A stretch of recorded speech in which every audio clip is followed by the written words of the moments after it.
ओंकारं बिन्दुसंयुक्तं नित्यं ध्यायन्ति योगिनः कामदं मोक्षदं चैव ओंकाराय नमो नमः। मङ्गलं भगवान् वीरो मङ्गलं गौतमो गणी मङ्गलं कुन्दकुन्दार्द्यो जैनधर्मोऽस्तु मङ्गलम्। सर्वमङ्गलमाङ्गल्यं सर्वकल्याणकारकम् प्रधानां सर्वधर्माणां जैनं जयतु शासनम्।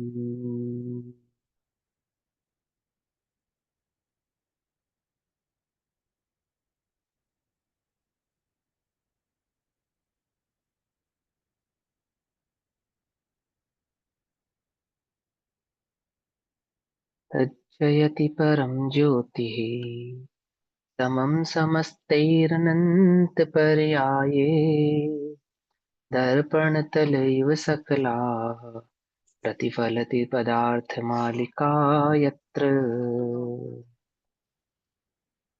हमारी रात्रिकालीन कक्षा का विषय चल रहा है ये पुरुषार्थ सिद्धि उपाय। आचार्य अमरचंद्र देव द्वारा रचित इस कृति का स्वाध्याय हम सभी कर रहे हैं। अध्यात्म अथवा ये कहें द्रव्यन योग की मुख्यता पूर्वक चरणान योग की यह चर्चा है, अर्थात निश्चय और व्यवहार का एक सुमेल भाव इसके अंदर प्रस्तुत किया गया है। अभी तक हमने 5 गाथाएं गाथा कहो या श्लोक कहो पढ़े। अब छठे नंबर का श्लोक हम यहाँ पर पढ़ेंगे, जिसमें यह बतलाया जाएगा कि किस जीव को निश्चयात्मक वस्तु का उपदेश देना व्यर्थ है। अर्थात निश्चय ने की मुख्यता से किस जीव को उपदेश किया भी जाए, है ना, तो किसके लिए वो कार्यकारी नहीं होता, निष्फल ही हो जाता है। कौन सा है वो जीव, उसकी यहाँ पे भावना समझाएंगे। तो जो श्रोता गाथा में कथित 5वें नंबर की गाथा में जो निश्चयात्मक वस्तु स्वरूप समझाया, निश्चय नय का स्वरूप समझाया, तो जो श्रोता गाथा में कथित अर्थ के उपदेश को अंगीकार करने योग्य नहीं है, उसका कथन कहते हैं। हम अंगीकार करने योग्य हैं या नहीं है, हमें कैसे मालूम चलेगा? इस गाथा के माध्यम से मालूम चलेगा।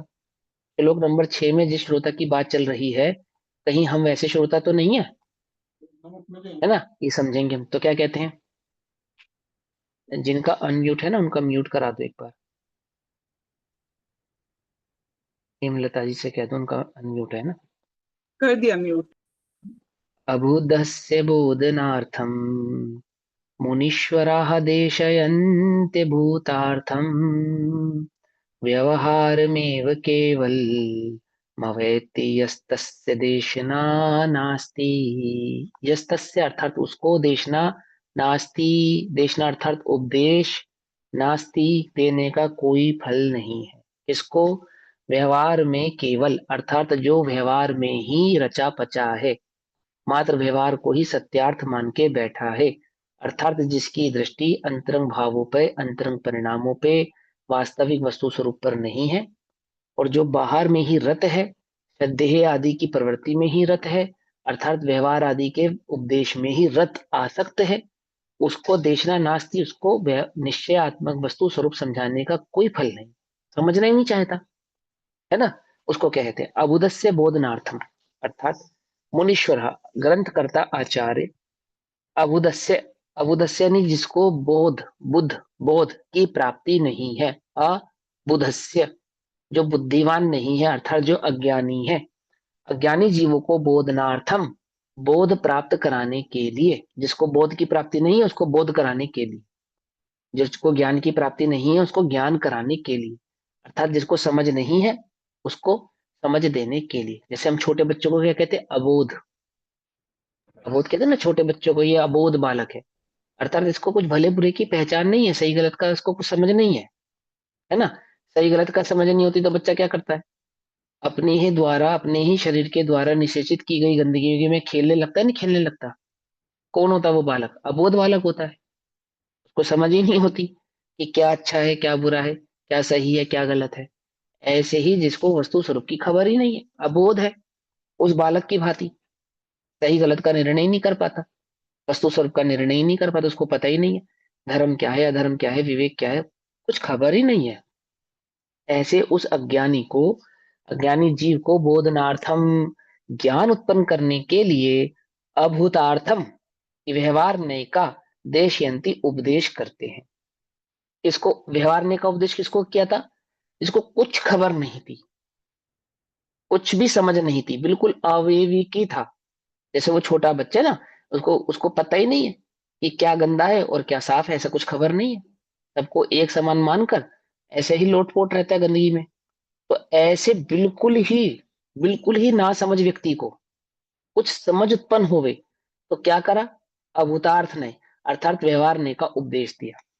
भील अबोध है, वस्तु स्वरूप की खबर ही नहीं है, उसे पता ही नहीं है मैं आत्मा हूं देह से भिन्न हूं, है ना? निपट मुनिवर, अज्ञानी बोल सकते हैं भाई साहब उसको, निपट अज्ञानी। हाँ निपट अज्ञानी, निपट अज्ञानी भी कह सकते हैं। तो अब वो मुनिराज का संसर्ग हुआ उसको जंगल में, तो उसने क्या समझा? वो तो अबोध है, उसको क्या पता मुनिराजों का स्वरूप हो। तो कहते हैं ये वन देवता है, वन देवता।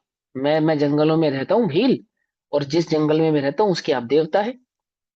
तो उनके चरण पकड़ लिए कि मुझे आपकी सेवा करनी है, मैं आपके लिए कुछ करना चाहता हूँ, ऐसा ऐसा। तो मुनिराज तो निष्प्रह ही होते, वो जानते हैं अबोध है, उसको कुछ समझ ही नहीं है।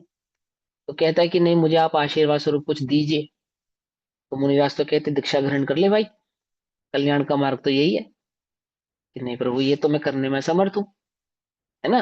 तो ऐसा करते कहते जब उसको समझा, मुनिराज ने समझे अबोध है, इसको वस्तु स्वरूप समझ में नहीं आता। तो क्या कहा? तो एक काम कर कि तू मांस का त्याग कर दे। धर्म है ना, धर्म का उपदेश देना। कि नहीं प्रभु, ये तो मेरी आजीविका है, मैं तो मांस का त्याग नहीं कर सकता। तो किस मांस का सेवन तू नहीं करता है, किस पक्षी का तू शिकार नहीं करता है? कि हम कौवे का शिकार नहीं करते, तो फिर कौवे के ही मांस का तू त्याग कर दे। क्या कराइए है? पेज नंबर 30, पेज नंबर 30, श्लोक नंबर 6। तो बिल्कुल निपट अज्ञानी है ना, एकदम अबोध है। उस अबोध जीव को क्या करा? अभूतार्थ में का उपदेश दिया। आत्मा की समझ नहीं है, रत्नत्रय की समझ नहीं है, सम्यक दर्शन की खबर नहीं है, सात तत्व छह द्रव्य के स्वरूप को समझ नहीं सकता है, देह से भिन्न भगवान आत्मा को जानता नहीं है। तो क्या कहा? तो तू एक काम कर, कौवे का मांस का त्याग कर दे, उसी से तेरा कल्याण होगा। पकड़ में ही बात नहीं पकड़ में, है ना? तो क्या करा?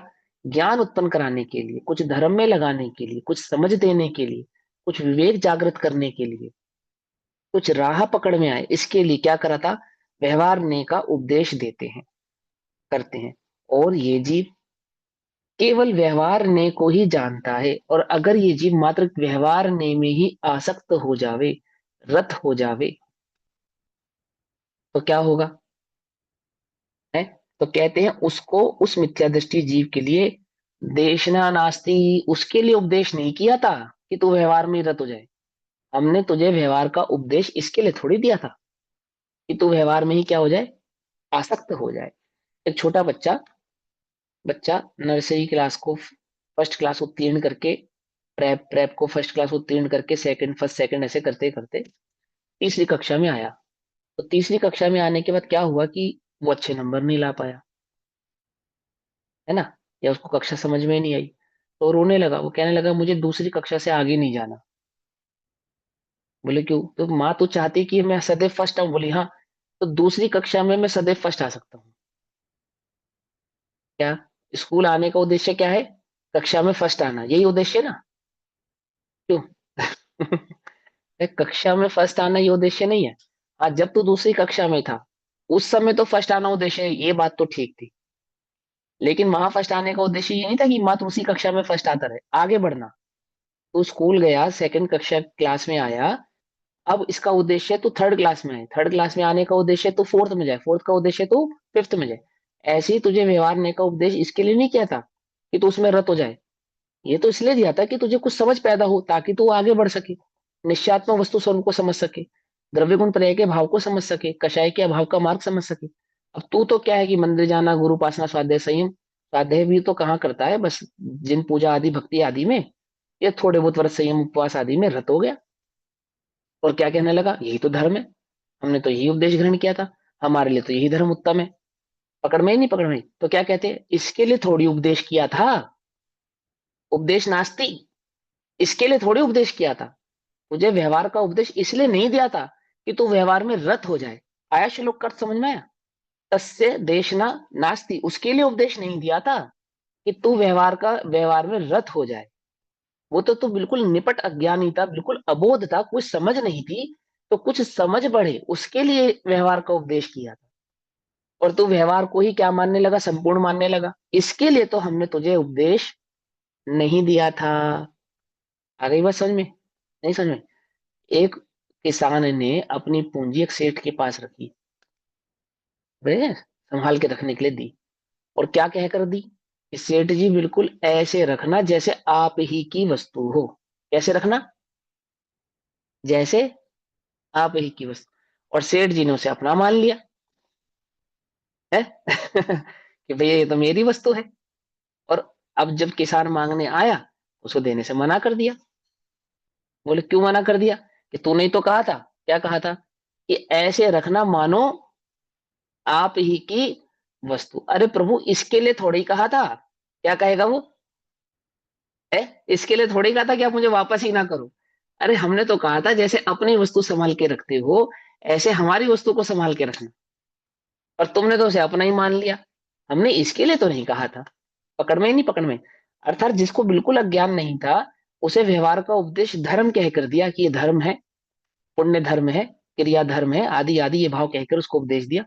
और उसने उसी को धर्म मान लिया। अरे भैया, इसके लिए तो हमने तुझे उपदेश नहीं दिया था। तस्य देशना नास्ती, इसके लिए नहीं दिया था। पकड़ में ही बात नहीं, पकड़ में ही। किसके लिए नहीं दिया था? व्यवहार का उपदेश इसलिए नहीं दिया था कि तुम व्यवहार को ही संपूर्ण मान लो, सर्वांगिक मान लो, वस्तु का स्वरूप मान लो। आगे श्लोक का अर्थ समझ में? तो देखो क्या कहते हैं। अबुधस्य बोधनार्थम मुनीश्वरा देशयन्ते भूतार्थम, उसको उपदेश देते हैं, है ना?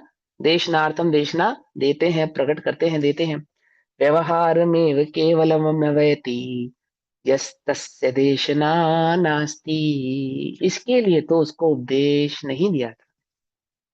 उपदेश करते हैं, और जो जीव केवल व्यवहार में को ही जानता है, उसको, उस मिथ्या दृष्टि जीव को उपदेश नास्ति है ना, उसके मिथ्यात्व की पुष्टि के लिए तो हमने उसको उपदेश दिया नहीं था। मिथ्यात्व के त्याग के लिए ऐसा उपदेश किया था, ऐसा।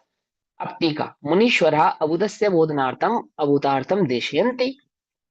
मुनीश्वर अर्थात आचार्य, मुनिजन, गुरुजन, आचार्य जन अज्ञानी जीवों को ज्ञान उत्पन्न करने के लिए, ज्ञान उत्पन्न करने के लिए अर्थात बोध की प्राप्ति हो, वस्तु स्वरूप समझ में आए, ये जीव आगे बढ़े, रत्नत्रय की प्राप्ति करे, द्रव्य गुण पर्याय के स्वरूप को समझ सके, इसके लिए अभूतार्थ ऐसा जो व्यवहार नहीं है उसका उपदेश करते हैं, है ना? हमने बच्चे को करना सिखाया। जैसे देखो, अभी जैसे हम पढ़े, छोटा बच्चा होता है, कैसे पढ़ता है?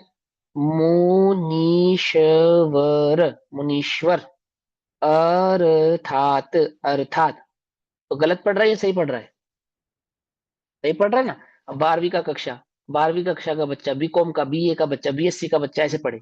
मैं आपको ऐसे पढ़ाऊं, मुनीश्वर, मुनीश्वर, अर्थात, अर्थात, आ पे आकर डंडा, चा पे आकर डंडा, यर आचार्य, ऐसे पढ़ाऊं, आपको अच्छा लगेगा या नहीं लगेगा?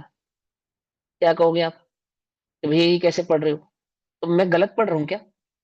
मैंने कोई अक्षर गलत पढ़ा है क्या? अक्षर तो आपने गलत नहीं पढ़ा, लेकिन ऐसे नहीं पढ़ना। अरे गजब हो गया, हमने तो ऐसे ही सीखा है पढ़ना।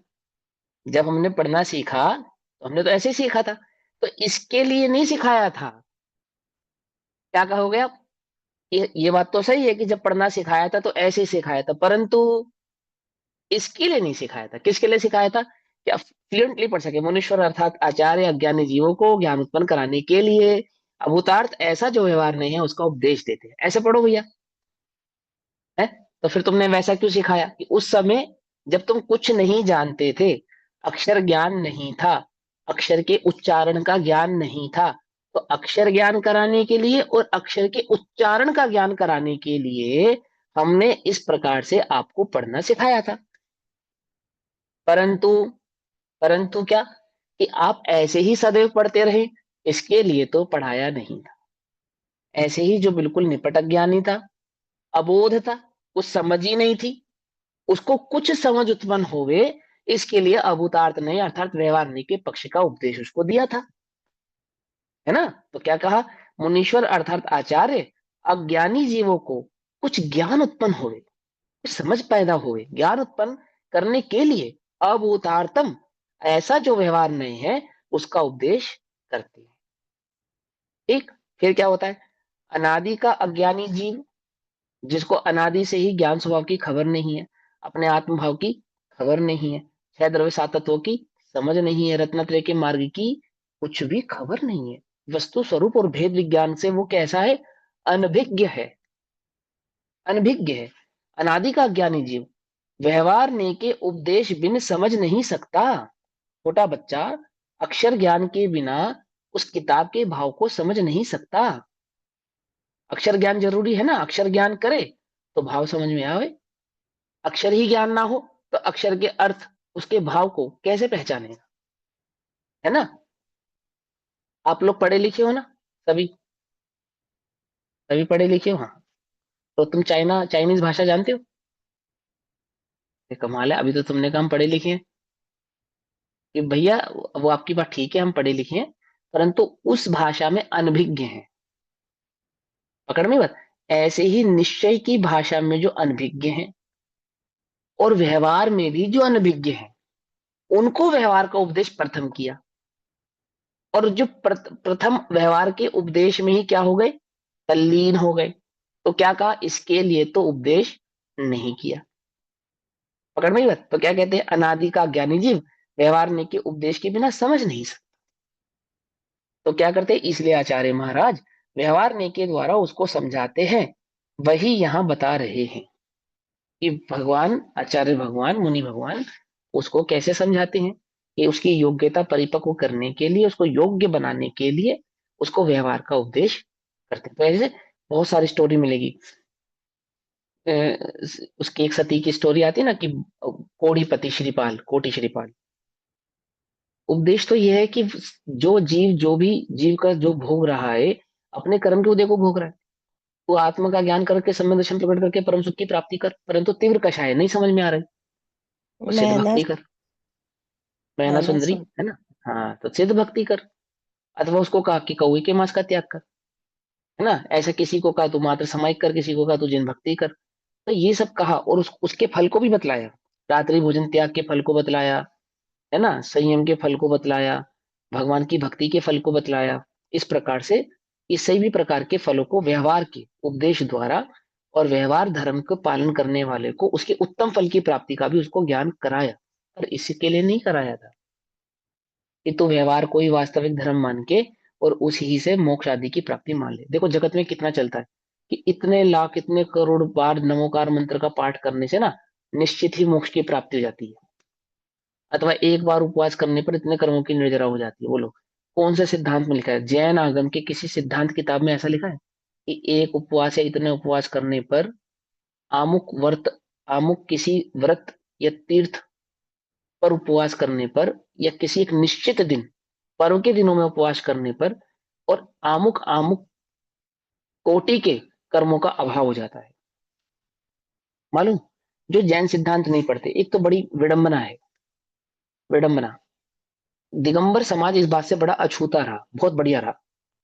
पिताम्बर समाज में तो क्या एक मिथ फैल गया कि आप जैन आगम नहीं पढ़ो, मैंने गृहस्थी को तो पढ़ना ही नहीं। और साधुओं के लिए भी क्या कह रही है कि आचार्य से निकट हो, मैंने गुरु निकट हो, तो वो पढ़ावे तो पढ़ो, अन्यथा आप अपने आप से नहीं पढ़ो। ठीक है ना। तो वहां तो पहले तो गृहस्थी को पढ़ने से का ही मना कर दिया। सर, क्योंकि अब वो गृहस्थी गलत अर्थ ग्रहण कर लेंगे ना, गलत समझ लेंगे, गलत अर्थ ग्रहण कर लेंगे, तो अरे वो तो नहीं, फिर उल्टा हो जाएगा ना। फिर वो गलत गृहस्थों को पढ़ना, कैसे गृहस्थों को निकलेगा। पढ़ना, उसके ऐसा किसी गाथा में लिखा है, ऐसा आगम में कोई सिद्धांत है कि इसको गृहस्थी नहीं पढ़ सकते, साधु ही पढ़ सकते हैं, है उसमें लिखा है ऐसा, ऐसा नहीं, नियम है कोई। लेकिन नहीं तो फिर किसने जो किसने नॉर्म्स बनाया, नियम किसने बनाया कि वो गलत पकड़ लेंगे? ये नियम नियम नहीं किसने है। बनाया? अभी आप हमें पढ़ा रहे हैं तो हम पढ़ रहे हैं, समझ रहे हैं। हम खुद पढ़े तो हाँ, हम गलत समझ सकते हैं ना, इसलिए तो हम आपसे आप पढ़। पढ़ के अगला अगला पैराग्राफ हम आपसे पढ़ाएंगे, हम पूछेंगे कि क्या गलत पकड़ा आपने इसके अंदर। ठीक है? अभी अगली पहला पैराग्राफ जो आने वाला है वो आप ही से सर पढ़ाने वाले हैं वैसी हम। बात नहीं है। आप तैयार हो अगर जाइए। आपने हमको ये बुक फर्स्ट ईयर में पढ़ने को बोला ना, तो हमको ये सब हाँ, कहीं और ही जाएगा हमारा दिमाग। देखो अभी सुनो, भी अभी नहीं जा सुनो रहा है मेरी बात। ठीक जगह पे। सुनो सुनो सुनो, ऐसा नहीं है ना, वही समझने वाली बात है। देखो अंदर में अतिरेक होता है, पहले बात पूरी समझना। अब इस बात से क्या हुआ कि अपनी पुस्तक तो पढ़ी नहीं, अपना सिद्धांत तो पढ़ा नहीं, और यहाँ वहां के सिद्धांतों को पढ़ लिया, यहाँ वहां की बातों को पढ़ लिया, यहाँ वहां के ज्ञान को ग्रहण कर लिया। आप यहाँ नहीं पढ़ रहे थे तो वहां भी मत पढ़ो, समझना ध्यान से। परंतु निषेध क्या था कि अपने आगम मत पढ़ो। अन्य के आगम पढ़ लिए, अन्य की किताब पढ़ ली, अन्य की पुस्तक पढ़ ली, कहीं ओशो को पढ़ लिया, कहीं रविशंकर को पढ़ लिया, कहीं किसी को पढ़ लिया, कहीं किसी को पढ़ लिया, कहीं अखबार की कोई कटिंग पढ़ ली, कहीं किसी का उपदेश पढ़ लिया, और कहीं का ईट कहीं का रोड़ा, और भानुमति ने कुंभा जोड़ा। क्या कुंभा जोड़ा भानुमति ने? कि अन्य अन्य धर्म में ये मान्यता है कि एकादशी आदि के व्रत करने पर इतने इतने तीर्थों का फल और इतने कोटि कर्मों का नाश होता है। वही मान्यता अपने जैन दर्शन में मान ली उसने। मान ली, बिल्कुल मान ली। ये किसका फल है, ये किसका परिणाम है कि जैन दर्शन में भी नौ दुर्गाएं पूजी जा रही हैं? जैनी होकर, जैनी साधु होकर भी अन्य मतियों के उपचार और व्यवहार और व्रत आदि कराए जा रहे हैं, गणेश चतुर्दशी मनाई जा रही है। कौन मना रहा है ये? कौन मना रहा है? वो ये वही तो है जो अनभिज्ञ है, और कदाचित किसी कारण से, किसी प्रकार से कर्मादि का उपदेश भी दे। तो कैसा उपदेश देते, कैसा अटपटा उपदेश देते, सुना कभी? बोलो, सुना? समझ में ही नहीं आएगा। अनुमोदना करने जाते हैं अन्य मतियों की, हो आपका उपदेश तो बहुत ऊंचा है। जिन्होंने भगवान महावीर स्वामी के संदेश को नहीं पढ़ा, नहीं समझा, वो स्वाध्याय के भाव से उसको समझा ही नहीं है, उसके वस्तु स्वरूप को समझा ही नहीं है, एकांतात्मक धर्म के भाव को पहचाना ही नहीं है, वो अनुमोदना करने चले जाते हैं अन्य अन्य जगहों पर। किसका फल है ये, किसका परिणाम है ये? समझो। अगर अगर पढ़ने में कुछ गलती हो सकती है तो उसकी व्यवस्था बनाओ ना, निषेध मत करो। उसको निषेध मत करो, उसकी पढ़ने की व्यवस्था बनाओ। आप ये नहीं कहो कि आप पढ़ नहीं सकते, आप कहो आप पढ़ सकते हो, बिल्कुल पढ़ सकते हो। और नहीं समझ में आए तो पूछो, जो नहीं समझ में आए उसका अन्यथा ग्रहण मत करो। तैयारी करो ना, बनाओ ना, इस तरह की किताबें निकालो ना कि गृहस्थ उसको पढ़ सके, समझ सके, उसके सिद्धांत को प्रेषित कर सके। दिखाओ ऐसी कौन सी किताब छापी है आप लोगों ने। आप लोगों ने इन सेंस कि आपका निषेध नहीं कर रहा हूं, जो जैन दर्शन के सिद्धांत से मेल खाती हो। बोलो। जिसमें आप जैन दर्शन के सिद्धांत को उजागर कर सके एक आम भाषा में, जो एक एक साधारण व्यक्ति, जनमानस उसको पढ़ के समझ सके। हम पढ़ रहे हैं ना, टीका लिखी ना, पंडित टोडरमल जी ने टीका लिखी ना। कौन थे पंडित टोडरमल जी के गुरु? कौन थे? मगर सब उनके जैसे होते नहीं है। हाँ, तो ऐसा नहीं होता ना, ये उपदेश, ये सिद्धांत नहीं है। बस ये समझो, ये सिद्धांत नहीं है। आगम इस बात का निषेध नहीं करता है। 8 वर्ष के बालक को सम्यक दर्शन प्रकट होने की जहाँ पे भावना भाई गई है, ये सिद्धांत बनाया गया है। क्या छल ग्रहण करेगा बोलो? जिस शरीर में धर्म माने बैठा है, इससे बड़ा छल क्या ग्रहण करेगा? आगम पढ़ के क्या छल ग्रहण करेगा, पता तो लगे। जिसने पर में सुख माना है, उससे अधिक क्या छल ग्रहण कर लेगा? बोलो। संसार हाँ के विषय भोगों में सुख है, इससे अधिक क्या छल ग्रहण करेगा वो? इससे भी कोई बड़ा अधिक कोई छल ग्रहण कर सकता है क्या? बोलो। हाँ, ग्रहित ये संसार मिथ्यात्व से भी थोड़ा होएगा ना, वो और भी ग्रहित में पुष्ट हो जाएगा। ग्रही आगम के कौन से छंद को पढ़ के ग्रहित मिथ्यात्व पुष्ट होता है, जरा हमें बताओ। आप खोल कर पढ़ो तो सही पहले, फिर कहना। ये हमारी सुनी सुनाई बातों पे अंडरस्टैंडिंग विश्वास। नहीं है, इसलिए हम उस हम्म, बात पे चले जाएंगे। अरे पढ़ के तो बताओ ना, किस पे चले जाओगे, हमें बताओ तो सही। फिर वही बात, या आपने पढ़कर देखा? हमने अभी तो पढ़ा ना कि व्यवहार नहीं से वो लोग उसमें स्टिक हो जाएंगे तो आगे जाएंगे नहीं। हाँ, वो सब हमारी हाँ तो अक्ल सुनो के ना। हिसाब से है। हाँ, तो ये किताब, ये जो दर्शन पढ़ा ना, दर्शन पढ़ के ही तो ये बात समझ में आई कि ये व्यवहार है। पता कहाँ से लगा ये व्यवहार है? ये मैंने नहीं बताया, मुझे भी किसने बताया, मुझे भी आगम से पता लगा। नहीं पढ़ता तो मैं स्टिक रहता कि हाँ यही धर्म है। आगम पढ़ा तो समझ में आया कि ये धर्म नहीं है। समझ, आगे बढ़ने की सोचो, ऐसे नहीं नियम बनाए जाते हैं, पर नियमों को बनाने के पीछे के उद्देश्य को भी समझा जाता है। उनको रूढ़िवादी से नहीं अपनाया जाता, पकड़ा जाता। चलो खैर, कोई बात नहीं, यहाँ आप समझते हैं। तो क्या कहते हैं, व्यवहार ने के द्वारा उसको समझाते हैं, वही यहाँ बता रहे हैं। तो क्या बता रहे हैं? Page number 31। जैसे किसी मलेच्छ को, मलेच्छ माने जैसे कुछ भी ज्ञान नहीं है, जैसे कुछ भी समझ नहीं है, जो ना जिन मंदिर जाता है, ना देव पूजा करता है, ना जिसे गुरु की समझ है, देव शास्त्र गुरु की समझ नहीं है, शास्त्र आदि स्वाध्याय नहीं करता, धर्म आदि की जिसको रुचि नहीं है, धर्म आदि की प्रीति नहीं है, उसके लिए, जिसको धर्म आदि की प्रीति है, रुचि है, उसको नहीं, उसको तो आगे बढ़ाने की बात कहेंगे। जो विषय कषायों में आसक्त है, मलेच्छ उसको कहा। मलेच्छ किसको कहते हैं? समझ में ही बात नहीं समझ में? जो विषय कषायों में आसक्त है। धर्म भी कोई वस्तु है जगत में, पापाचरण नहीं करना चाहिए ऐसा भी कोई जगत में कार्य है, कषाय आदि दुख के कारण है, जिसको ऐसी अंतरंग में भावना है, उसको मलेच्छ नहीं कहते। मलेच्छ किसको कहते हैं? जो पापासक्त है। समझे? ऐसे जैसे किसी मलेच्छ को एक ब्राह्मण ने, किसी एक ब्राह्मण ने स्वस्ति शब्द कहकर आशीर्वाद दिया। ये सेम टू सेम उदाहरण समय सारजी में आया है ना। स्वस्ति शब्द कहकर उदाहरण दिया, क्या दिया? आशीर्वाद दिया। स्वस्ति, स्वस्ति अर्थात तेरा कल्याण हो, ऐसा आशीर्वाद दिया। शब्द क्या कहा उसने? स्वस्ति। अब उसको स्वस्ति अर्थ का मतलब ही नहीं पता, शब्द ही नहीं सुना उसने कभी, पता ही नहीं है स्वस्ति किसे कहते हैं, कुछ बात समझ में नहीं। तो वो मलेच्छ, जिसको स्वस्ति शब्द की खबर ही नहीं है, वो क्या करता है? मेंढे की भांति आंखें फाड़ फाड़ कर देखता है ना। फिर किसी ने उसको बताया उसकी भाषा में, क्या समझाया कि भाई स्वस्ति शब्द का अर्थ होता है तेरा अविनाशी कल्याण हो। जैसे ही उसने अपनी भाषा में ये बात जानी, तो क्या हो गया? एकदम से वो प्रसन्न हो, ब्राह्मण के आगे नतमस्तक हो गया, उसके आगे हाथ जोड़ के सर झुकाने लगा, और उनको थैंकफुल यानी धन्यवाद, कृतज्ञता अपनी जाहिर करने लगा। तो कब हुआ ऐसा? जब उसकी भाषा में उसको वो बात समझाई गई। समझ में ही बात नहीं समझे? आगम पढ़ने का तो निषेध कर दिया, ठीक है, बढ़िया। और आगम में क्या लिखा है ये कौन बतलाएगा? कौन बतलाएगा? आगम में लिखा है क्या ऐसा, कितने व्रत उपवास करने पर इतने करोड़ कर्मों का नाश हो जाता है? ऐसा लिखा है क्या? कि 9 दुर्गाओं के व्रत करने पर आपको इतने इतने कोटि के जन्मों का फल मिलेगा, इतनी बार नमोकार मंत्र पढ़ने पर आपको मोक्ष की प्राप्ति अवश्य ही होगी, ऐसा लिखा है क्या आगम में? ऐसा कोई सिद्धांत है क्या? व्यवहार का सिद्धांत हो? नहीं हो। द्रव्य नियोग का सिद्धांत। तो ये मिथ के कौन फैला रहा है? जैन दर्शन के संदर्भ में ये मिथ कौन फैला रहा है? वही तो फैला रहा है ना, जिसने स्वयं भी नहीं पढ़े, औरों को भी नहीं पढ़ने दिया।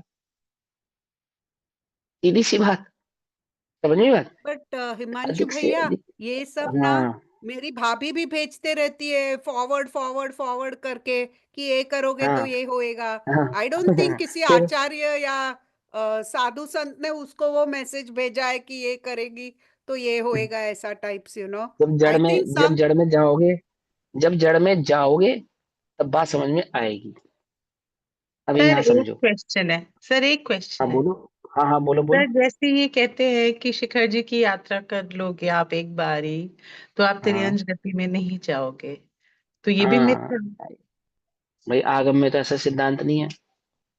भाव सहित वंदे जो कोई ताके नरक पशुगति नहीं हुई, ये लाइन तो समझ में आती है। हाँ जी। और एक बार वंदे जो कोई ताके नरक पशुगति नहीं हुई, ये बात मुझे समझ में नहीं आती, सीधी बात। हम्म, कुछ बात समझ में आई या नहीं आई? दोनों में अंतर है कुछ या नहीं अंतर है? हैं?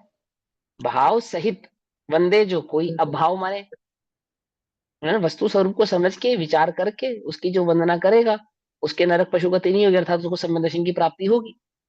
होती है ना, हम्म, समूह शरण में भगवान के दर्शन करने से सम्यक दर्शन प्रकट होता है। जिन प्रतिमा को साक्षात सम्यक दर्शन का कारण कहा है, बिल्कुल कहा है, होता है। क्यों अच्छा। नहीं होता? वचन नहीं कहत लखत होत सम्यक धर्म, बौन वन्य प्रतिमा नमो सुख करम। है, बिल्कुल है। मुनिराजों के दर्शन मात्र से सम्यक दर्शन प्रकट हो जाता है। उसमें किसने कहा? उसने किसमें, उसमें कौन निषेध करता है? लेकिन कोई ये समझे कि मैंने मुनिराजों के दर्शन कर लिए, अब तो मुझे सम्यक दर्शन हो गया है। गॉट। स्वरूप नहीं समझेगा तो फिर क्या अर्थ निकालेगा बोलो? है ना। स्वरूप समझना पड़ता है, स्वरूप समझे बिना तो बात आती नहीं है निकल कर। ठीक है ना। मगर भैया, हम अभी ना, मेरी बेटी 11 साल की है ना, तो मैं उसको बोलती हूँ कि वो नमन करने का, क्योंकि उससे ये होएगा, क्योंकि उसके समझ में उतना ही पकड़ में आता है। वस्तु स्वरूप का उसको पकड़ नहीं है अभी। हमारे पाठशाला के जो बच्चे हैं ना, उनको सब पकड़ में आता है। 8 साल के बच्चे, 6 साल के, 7 साल के बच्चे, उन्हें समझ में आता है कि भगवान की कौन सी भक्ति क्यों की पाठशाला जाती है है। आपकी? पाठशाला पढ़ाओ भी। पाठशाला के लिंक दो इनको, नेहा दीदी से लेना लिंक पाठशाला का, ठीक है? नेहा दीदी है अपनी कक्षा में, नेहा दीदी देंगी। पाठशाला पढ़ाओ आप मत पढ़ाओ उनको, ठीक है? नेहा दीदी हाँ प्लीज ग्रुप पे डाल देना आप। हाँ, तो सुनो, जैसे कितने जैसे कितने किसी, लगते हैं सर आपकी पाठशाला? वो दीदी बताएंगे, अभी अभी कक्षा लो। देखो एक बात सुनो, आपका बच्चा आपसे रूठ गया कि आप अच्छे मम्मी नहीं हो, है ना? तब आप क्या कहते हो कि चलो बेटा कोई बात नहीं, आप थोड़ी देर के लिए इनको अपनी मम्मी मान लो, पड़ोसी को मम्मी मान लो, ऐसा कहते हो क्या आप उससे? कि भैया अब इसको कुछ समझ नहीं है, इसलिए हमने उसको कह दिया कि चलो आप किसी और को अपनी मम्मी मान लो। बोलो, वो जो क्या कहा, ऐसा कहते हो क्या? नहीं कहते। और वो बच्चा आपसे कहता है आप अच्छे मम्मी नहीं हो, आप अच्छे पापा नहीं हो, क्योंकि आप हमारी विश पूरी नहीं करते हो। अरे साक्षात मम्मी पापा विश पूरी नहीं कर रहे बच्चे, भगवान क्या विश पूरी करेंगे तेरी? और जो विश भगवान पूरी कर सकते हैं वो तुम्हें समझना पड़ेगा। डालो ना बीज। तू नहीं समझेगा, कैसे नहीं समझेगा? जब तो आप नहीं कहते कि हाँ चलो कोई बात नहीं, आप उसको अपनी मम्मी मान लो, उसको अपना पापा मान लो। लेकिन भगवान के स्वरूप में ऐसा क्यों करते हो, मुझे ये समझ में नहीं आता। उनका स्वरूप बिगाड़ने सब तैयार, धर्म का स्वरूप बिगाड़ने सब तैयार, एकदम। क्यों झट क्यों लगता है अपने को ऐसा? अपने को खुद को नहीं लगता ना, अपने को खुद रुचि नहीं है, अपने को खुद उस पर वस्तु के प्रति, उस धर्म के प्रति वो भाव प्रकट नहीं हुआ है, वो श्रद्धान प्रकट नहीं हुआ है, जिसका बीजारोपण हम अन्य में कर सके।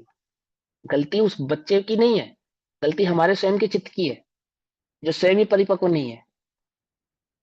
क्या कहा? कुछ बात समझ में आती नहीं आती है? अपने भीतर की परिपक्वता हो और बच्चे के समझ में ना आए, ऐसा होता नहीं है। क्योंकि उसको समझ नहीं है, तो क्या समझ नहीं है? उसके मन में तो आप उल्टा जहर घोल रहे हो। नमोकार मंत्र पढ़ने से तेरा कार्य होगा, जिस दिन नहीं होगा उस दिन नमोकार मंत्र पर श्रद्धा रहेगी उसकी। चमत्कार को नमस्कार करना सिखाओगे तो बाबा बागेश्वर जैसों के पांव चूमेगा वो तो। बोलो, चूमेगा ही वो तो। जहां चमत्कार दिखेगा वहीं सर झुका देगा। क्यों? चमत्कारी धर्म है। जो चमत्कार कर सकता है वो धर्मात्मा है। जहां चमत्कार हो सकता है वहां धर्म की शक्ति है। जहां चमत्कार नहीं हो सकता वहां धर्म भी नहीं है, वहां धर्म की शक्ति भी नहीं है, वो तो अधर्म है। वो तो अधर्म है। अरे तेरी इच्छा पूरी करे वो धर्म नहीं है भैया, तेरी इच्छा का अभाव करे वो धर्म है। क्या कुछ बात समझ में आती है नहीं आती है? तेरे अंतरंग में भोगों की लालसा है, तो जो भोगों की प्राप्ति हुई धर्म का फल है, कहाँ लिखा है? ये धर्म का फल नहीं है। अरे ओ, भोगों से विरक्त हो जाना, ये धर्म का फल है। कुछ बात समझ में आई या नहीं समझ? तेरे चित्त में जब धारण होगा, धर्म का धारणा होगा, तब भोग प्रवृत्ति नहीं होगी, निवृत्ति हो जाएगी। लेकिन अभी हम अपने अंतरंग में क्या है कि भगवान की पूजा करेंगे, शुभ कर्म कमाऊं सुख होगा, अब तक ऐसा मैंने माना था, है ना? इसीलिए पाप त्याग कर पुण्य को चाहे रहा अपनाना था। कुछ बात समझ में आती नहीं आती? अनादि से जो मेरी मान्यता है उसी मान्यता का बीजारोपण इस पे करता हूँ, अपनी नस्ल पे कर रहा हूँ मैं। बोलो, भगवान कुछ देते लेते हैं या नहीं लेते देते? बचपन से सिखाओ बेटा, जगत में कोई किसी को कुछ लेता देता नहीं। अरे अन्य मत, ये वो प्रेमानंद बाबा के नाम से फेमस हो रहा है, वो ये बात कहता है, उसके उस 6-6 7-7 साल के बच्चों को बताता है भगवान किसी को कुछ नहीं देते, तुझे जो बुरा मिलेगा वो राधा का भक्त है। वो क्या कहता है? राधा की, राधा राधा ऐसे नाम जपो। अच्छा ठीक है, फिर भगवान मुझे दुख नहीं देंगे? बोले क्यों नहीं देंगे, बिल्कुल देंगे। तूने जो पूरे कार्य पिछले जन्म में किए थे, भले इस जन्म में ना किए हो, लेकिन उसका फल तुझे अवश्य देंगे। तो फिर राधा नाम जपने से मुझे क्या लाभ मिलेगा? कि वो जो तेरे बुरे कर्म का उदय आएगा ना, उसको सहन करने की शक्ति मिलेगी। देखो, ये बात तो जिसे वस्तु स्वरूप की खबर नहीं उसे भी समझ में आती है कि चमत्कार में धर्म नहीं है। अब ये जो वस्तु स्वरूप को पढ़ने बैठे हैं, समझने बैठे हैं, एक द्रव्य दूसरे द्रव्य का करता नहीं है, इसकी चर्चा कर रहे हैं, वो क्या कह रहे हैं कि नहीं, वो शुरू शुरू में तो कहना पड़ता है कि भगवान की भक्ति करने से क्या होता है, दुख दूर हो जाते हैं। हो जाते नहीं हो जाते? पुण्य अरे बनता जन्म मरण के दुख दूर होते हैं। हाँ, जन्म मरण के दुख दूर होते हैं, जन्म मरण के दुख दूर। मुझे नहीं समझ में आई बात। धर्मात्माओं पे उपसर्ग नहीं होते, धर्मात्माओं के पाप को उदय था। हम्म?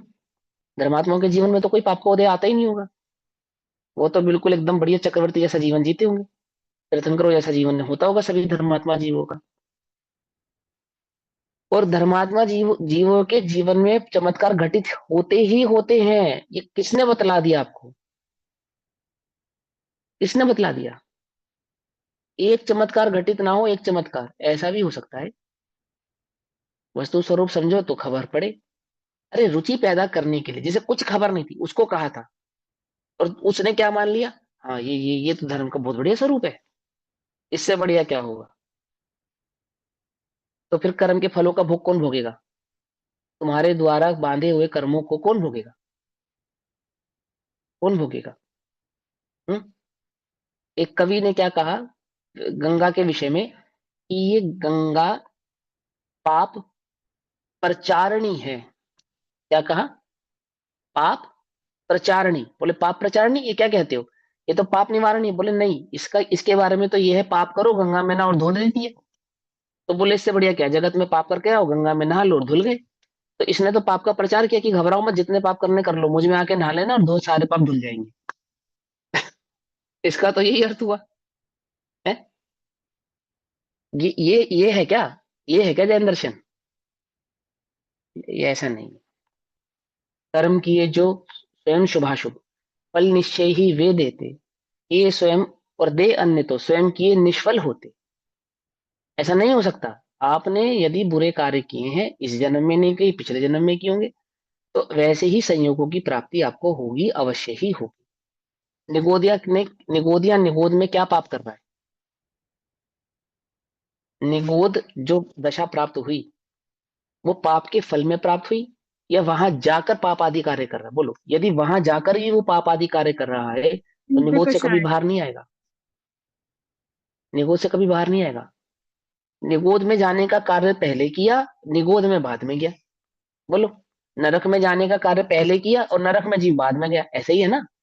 कि नरक में जाकर नरक में जाने का कार्य किया। बोलो, नरक से निकलकर कोई जीव नरक में जाता है क्या? क्या है जैन सिद्धांत? कि नरक से निकलकर कोई जीव वापस नरक में नहीं जाता। एक भव तिर्यंच गति में जावे, अन्य गति में जावे, फिर नरक में जावे, तो बात जुदी है। परंतु नरक में रहकर कोई ऐसा कार्य करे कि वापस से नरक में जन्म हो जाए, तो ऐसा तो किसी के साथ होता नहीं। क्या समझ में आया इससे? कि इस जन्म में जो मैं दुख भोगूंगा, पाप का फल भोगूंगा, वो जरूरी नहीं है मैंने इस कर्म में किया हो, इस जीवन में किया हो। प्रारब्ध है, मेरे पिछले जन्मों में किए गए मेरे शुभाशुभ कर्मों का फल मुझे इस जन्म में प्राप्त हुआ है। कुछ कार्य गलत किया होगा ना, पंचम काल में जन्म हुआ, कहीं और भी तो जन्म हो सकता था। कुछ भला कार्य भी किया होगा कि जैन कुल में जन्म हुआ। कोई और अच्छी होनहार तुम्हारे चित्त में तुम्हारे द्वारा की गई होगी, जो तुम्हें जिनवाणी पढ़ने को सुनने को प्राप्त हुई। समझे? सभी को तो नहीं प्राप्त हुई। तुम्हारे तुम्हारे घर में ही, अपने एक निजी घर में ही कितने लोगों को स्वाध्याय की रुचि है, कितने लोग उस वस्तु स्वरूप को समझने के लिए प्रयत्नरत हैं, समझ पा रहे हैं कितने? तुम्हारे आस पड़ोस के मित्र जन, तुम्हारे समाज के, तुम्हारे अपने परिवार के ही कितने जन है? बोलो। ले देकर तुम कैसे तैसे तो समझ पाए वस्तु स्वरूप को, अब तुम भी यही प्रचार करने लग जाओ। जो अन्य कर रहे थे वही प्रचार तुम कर रहे हो, गजब हो गया। तो तुम्हें वस्तु स्वरूप समझने का फल क्या हुआ? सारी दुनिया भी कह रही थी कि नारियल फोड़ो काम बनाओ, वस्तु स्वरूप समझ के तुम भी कह रहे थे नारियल फोड़ो काम बनाओ। तो तुमने क्या समझा वस्तु स्वरूप को? क्या पढ़ा फिर तुमने? क्या समझ में आया तुम्हारे को? ये समझ में आया कि भैया नारियल फोड़ने से काम बन जाते हैं? कुछ बात समझ में आई या नहीं आई? अरे समझ भैया, में आई भोग बंधन की कथा भैया। देने वाले, उपदेश देने वाले तो जगत में बहुत हैं, बहुत है। कौन को कम से कम भैया? सच्ची बात, एक मुमुक्षु एक मोक्षार्थी ऐसा तो हो जो सच्ची बात कह सके, है? भले ही तुम्हारी बात किसी को समझ में ना आए। और आचार्य अमरचंद्र देव ने ये सोचा होगा कि मैं आत्मख्याति टीका पुरुषार्थ सिद्धि उपाय जैसे ग्रंथ लिख रहा हूँ, कौन पढ़ेगा, कौन समझेगा, किसकी समझ में आएंगे, क्यों इतनी मेहनत कर रहा हूँ? अपना काम बनता और भाड़ में जाए। जानता इसके लिए लिखे हैं, इसके लिए लिखे हैं। कौन समझेगा इन उपदेशों को, इतनी गहरी बातों को किसकी समझ में आएगी ये बात? अरे जिन जीवों को अपना कल्याण करना होता है, उनके सहज ही समझ में आती है। क्यों नहीं आती? आती है, अवश्य ही आती है। गुरुदेव पता है कितनी कक्षा पढ़े थे? हैं? धूल धूल साड़ होती है जिसमें धूल में लिखना सिखाते हैं, धूल साड़ा कहते हैं उसको। उसमें छठी कक्षा मात्र पढ़े थे, कुछ ज्यादा ज्ञान नहीं था। संस्कृत आदि गुरुदेव ने पढ़ी नहीं थी, गुजराती के स्टूडेंट। कहाँ से निकाला उन्होंने संस्कृत के अर्थ?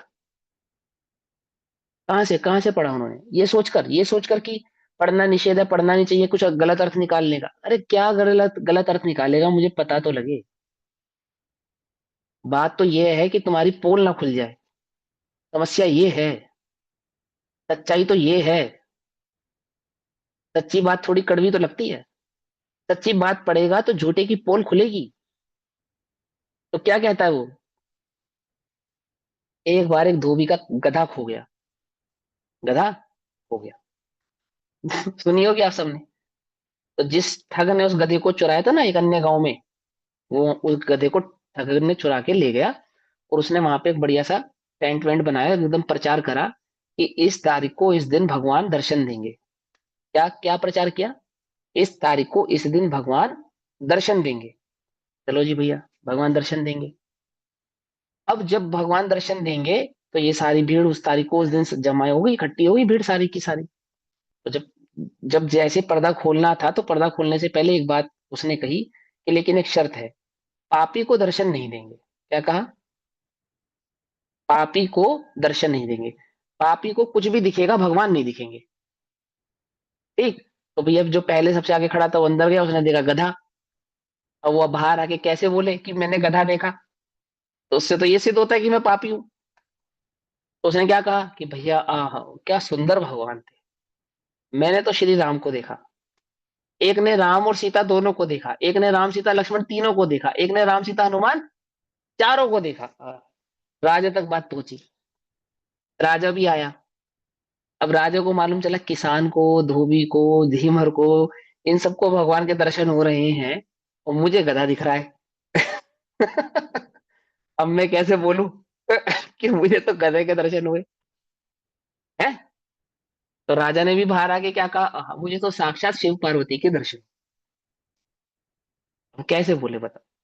लेकिन जिसका वो गधा था ना, वो दो धोबी, वो इस उद्देश्य से आया कि मैं भगवान से चल के ही पूछूंगा मेरा गधा कहाँ गया। क्या, भगवान दर्शन दे रहे हैं तो मैं जाके क्या पूछूंगा कि मेरा गधा कहाँ गया। गया वो, उसने देखा, क्या देखा उसने, ये तो मेरा ही गधा है। समझे नहीं समझे।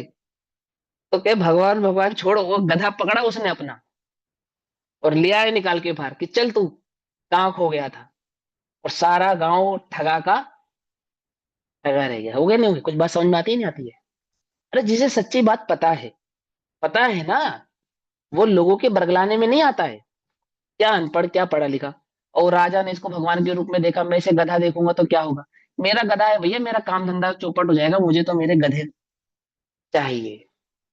कुछ बात समझ में? बिना गधे के धोबी का क्या काम, कोई क्या जीवन है, कोई जीवन नहीं है। कुछ बात समझ में आती है नहीं आती।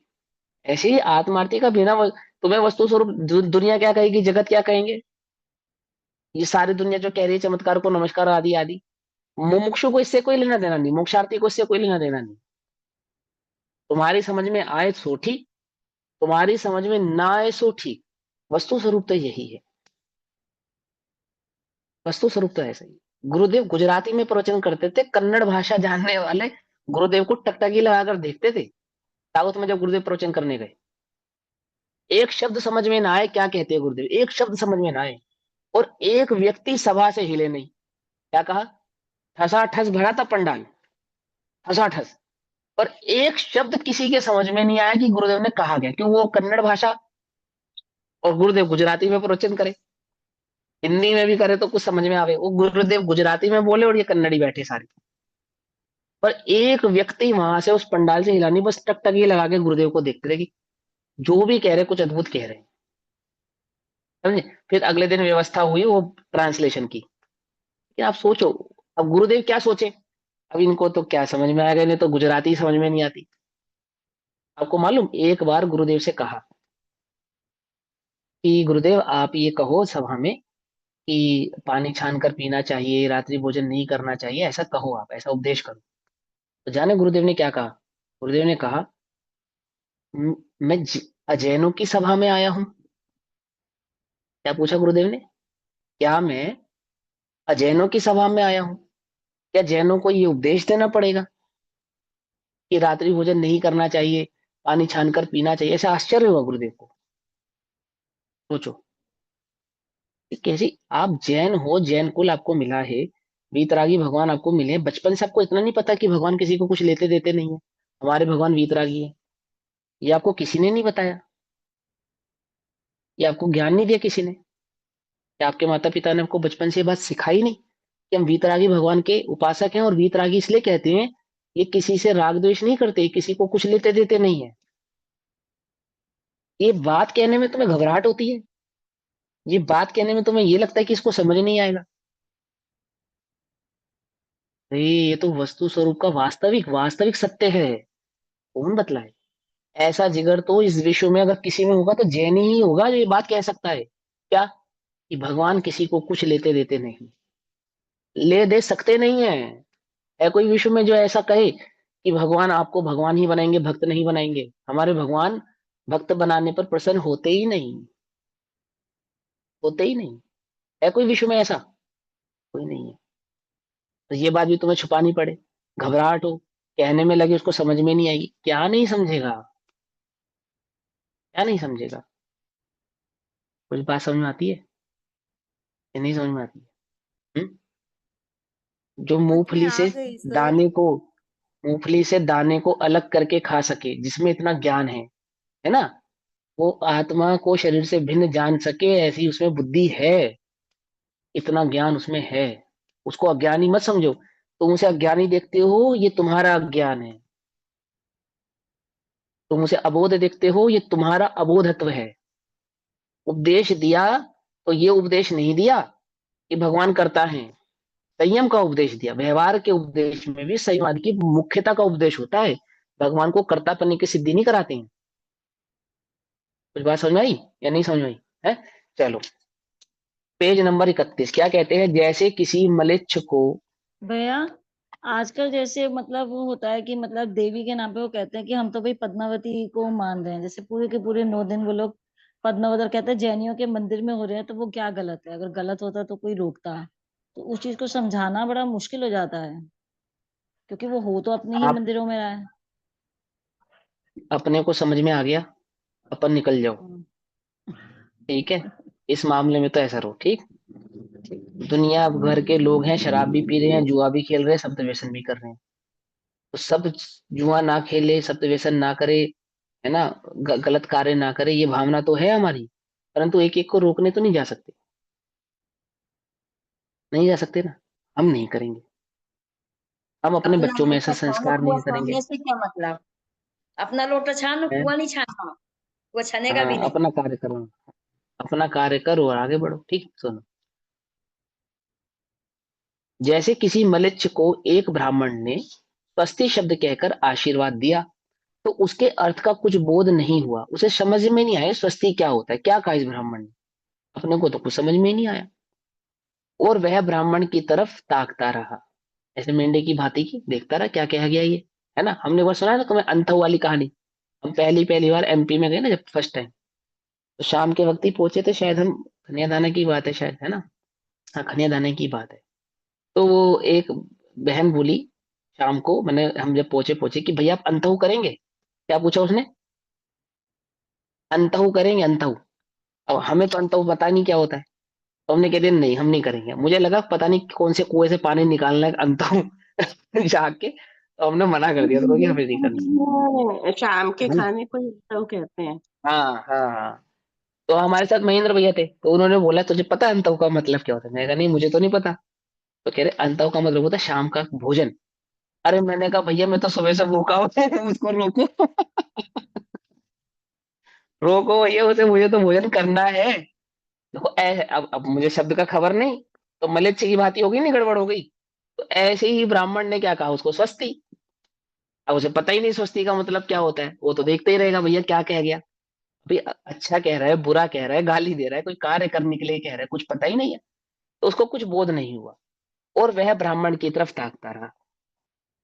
वहां एक दुभाषिया, जैसे अपने महेंद्र भैया थे ना दुभाषिया, उन्हें हमारी भाषा भी पता थी और वो भी पता थी, तो दुभाषिया उससे मलेच्छ भाषा में बोला, मेरी भाषा में बोला। क्या बोला? तो शाम के भोजन के लिए पूछ रही है, एकदम से मुझे बोध हो गया। ऐसे ही वह क्या बोला? ब्राह्मण कहता है कि तेरा कल्याण हो, ऐसा कहता है ये। ओहो, तब आनंदित होकर उस मलेच्छ ने आशीर्वाद को अंगीकार किया। ठीक इसी प्रकार आचार्य ने अज्ञानी जीव को आत्मा ऐसा शब्द कहकर उपदेश दिया, दिया ना, क्या उपदेश दिया? आत्मा। अब उसे आत्मा पता ही नहीं किया है, तो फिर आत्मा में क्या करे? भेद प्रतिभेद करके समझाया, और उस आत्मा के भेद प्रतिभेद को उसने भेद को ही आत्मा मान लिया। ये गड़बड़ हो गई, बस पकड़ में नहीं पकड़ में। तो क्या कहा? ठीक उसी प्रकार आचार्य ने अज्ञानी जीव को आत्मा शब्द कहकर उपदेश दिया, तू आत्मा है, तो ज्ञाता दृष्टा, ऐसा कहा। तब वह कुछ नहीं समझा और आचार्य की तरफ देखता रह गया। तब निश्चय और व्यवहार ने के ज्ञाता आचार्य ने व्यवहार ने के द्वारा भेद उत्पन्न करके गुण गुणी आदि भेद विवक्षा द्वारा उसे बताया कि जो यह देखने वाला है, जानने वाला है, आचरण करने वाला है, पदार्थ है, वही आत्मा है। अपने को बचपन में क्या सिखाया? जो चलता हो, फिरता हो, उठता हो, बैठता हो, सुख दुख का अनुभव करता हो, खाता हो, पीता हो, है ना, वह जीव है। लेकिन फिर कहाँ पे आ गए? यहाँ क्या समझाया? जो ना खाता है ना पीता है ना, एक द्रव्य दूसरे द्रव्य को छूता नहीं है, जो मात्र ज्ञाता दृष्टा है, वह जीव है। कहाँ से कहानी शुरू हुई थी हमारी बाल बोध में? ये जो उठता बैठता चलता फिरता खाता सुख दुख का अनुभव करता है, वह जीव है। वहां से कहाँ ले आया हमको? यहाँ ले आया आज, है ना। तो वही आत्मा है। अब सहज परमानंद दशा को प्राप्त होकर वह आत्मा को निज स्वरूप से अंगीकार करता है। शॉर्ट में समझाते हैं, मतलब उसको व्यवहार से निश्चयात्मक वस्तु की स्वरूप लेकर आते हैं। इस प्रकार यह सद्बुद्ध व्यवहारने का उदाहरण दिया। अब आगे असद्बुद्ध व्यवहारने का उपदेश देते हैं। जैसे घी से संयुक्त मिट्टी के घड़े को व्यवहार से घी का घड़ा कहते हैं। जिस घड़े में घी रखा हो, ऐसे उस घड़े को क्या कहते हैं? घी का घड़ा, ऐसा कहते हैं।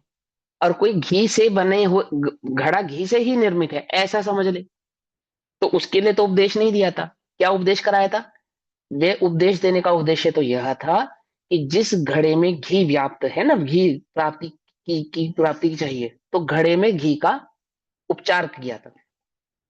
यहां कोई पुरुष जन्म से ही उसको घी का घड़ा जानता है, तब कोई पुरुष घी का घड़ा कहकर उसे समझाता है, तभी वह समझता है।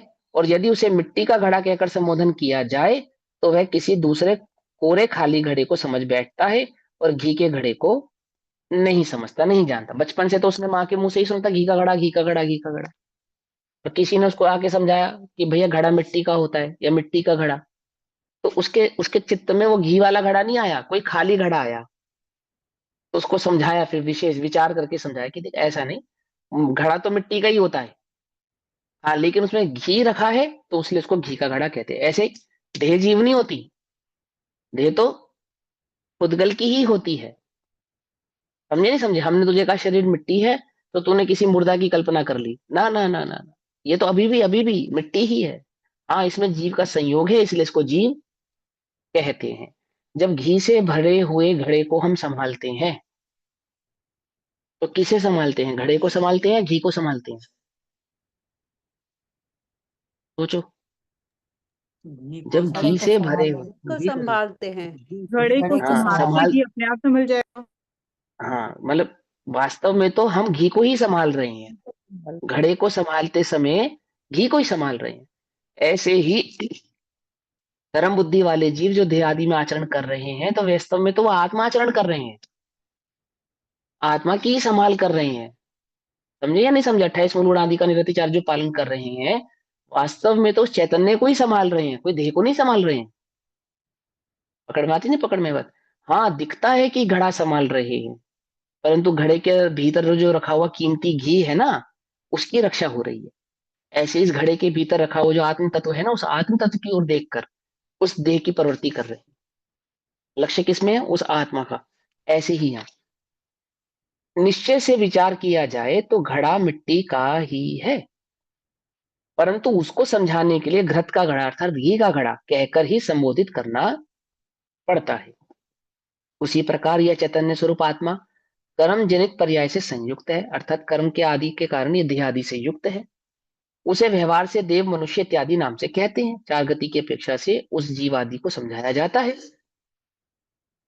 अज्ञानी जीव अनादि से उस आत्मा को देव मनुष्य इत्यादि स्वरूप ही जानता है कि मनुष्य ही जीव है, देव ही जीव है, त्रियंच ही जीव है और नरकादि ही जीव है। तब कोई उसे देव मनुष्य वगैरह नाम से संबोधित करके समझाए, तभी उसको समझ में आता है। कैसे समझ में आता है उसको आत्मा समझाना, तो कैसे समझाना? ये जो मनुष्य है ना, मनुष्य बोले हाँ, हम इसकी बात कर रहे हैं।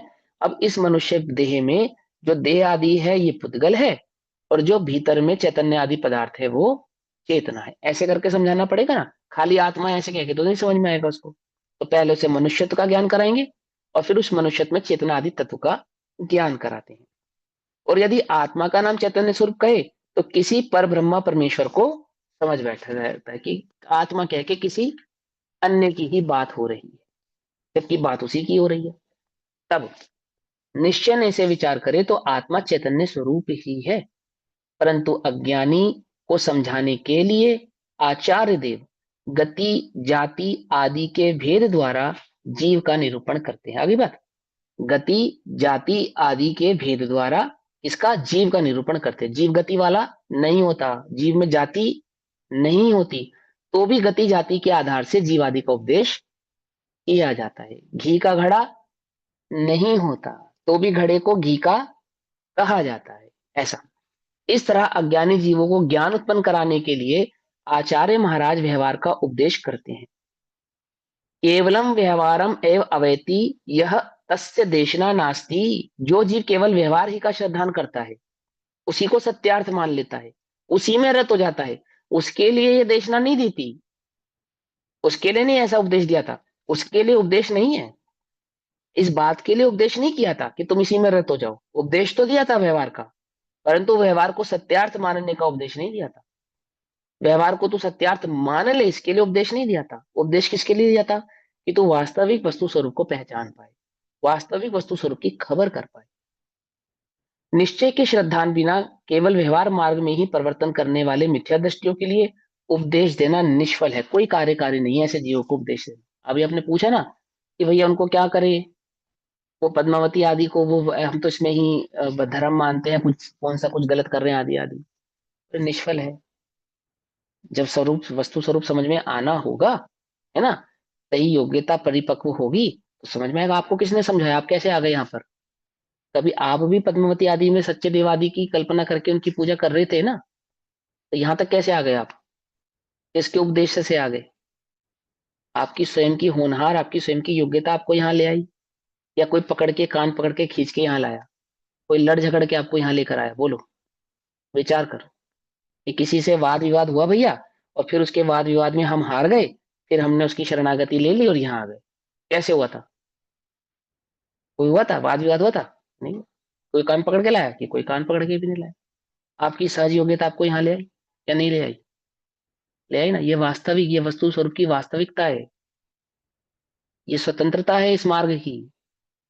क्या कहा? कुछ बात समझ में आई या नहीं आई? इस स्वतंत्रता को जाने बिना ये मार्ग समझ में नहीं आता। हाँ, ये बात सही है कि मोक्षार्थी के, मुमुक्षु के चित्त में ये भाव उत्पन्न होता है कि जगत के सभी जीव अपना कल्याण करें, जगत के सभी जीवों को इस मार्ग की समझ होवे, खबर होवे, ये भावना तो है। सुखी रहे सब जीव जगत के, कोई कभी ना घबरावे, बैर पाप अभिमान छोड़ जग नित्य नए मंगल गावे, घर घर चर्चा रहे धर्म की, दुष्कृत दुष्कर हो जावे। ये तो है, चित्त में भावना है, परंतु इसके लिए अपने कार्य को तो छोड़कर कोई जाता नहीं, अपनी कषायों के वेग को तो कोई बढ़ाता नहीं। पहले क्या है? पहले अपना कल्याण करता है, फिर अपने कल्याण के मार्ग में सहज जिसका योग निमित्त बने सो बन जाता है। अब हम पढ़ा रहे हैं तो एक एक को पकड़ के ला रहे हैं क्या? आपकी मर्जी होती है आप क्लास में आते हो, आपकी मर्जी नहीं होती आप नहीं आते हो। बोलो, हमारे कहने से आते हो क्या? ये अपनी स्वतंत्रता से आते हो? और हम पूछे तो आप क्या देर कहते हो कि भैया वो हम रिकॉर्डिंग सुन लेंगे। हमारे कहने से थोड़ी आते हो। आपके पास समय है तो आप आते हो, आपके पास समय नहीं होगा आप नहीं आओगे, आपकी रुचि होगी तो आप आओगे, आपकी रुचि नहीं होगी तो आप नहीं आओगे। और आपको समझ में आता है तो आप आते हो, नहीं समझ में आता तो नहीं आते। कुछ बात समझ में ही नहीं। हमारी जबरदस्ती से तो आप यहाँ बैठे नहीं हो या बैठे हो? पूछो अपने आप से। हाँ, भैया जबरदस्ती से तो हम स्कूल ही गए थे बस, उसके बाद कहीं नहीं गए। है, जबरदस्ती से तो हम सिर्फ स्कूल ही गए थे, हैं, और तो कहीं नहीं गए। पूछो अपने आप से। तो इस चक्कर में नहीं कि उसको, भावना तो है ही कि इस जगत के सभी जीवों का कल्याण हो, पर हो नहीं सकता। ऐसा ही वस्तु स्वरूप है ना? तो क्या कहते हैं? केवल व्यवहार ने के श्रद्धान होने का कारण बतलाते हैं। अब कलश नंबर या श्लोक नंबर 7, श्लोक नंबर 7 में ये बतलाएंगे कि व्यवहारने के श्रद्धान होने का कारण क्या है, उसका क्या कारण है, किस कारण से व्यवहारने का श्रद्धान या व्यवहारने का स्वरूप कहा जाता है, बतलाया जाता है। तो श्लोक नंबर या गाथा नंबर 7 का जो स्वाध्याय है हम कल करेंगे, अभी समय हुआ। तब तक के लिए सभी को जय जिनेन्द्र। ओम नमः सिद्धेभ्यः।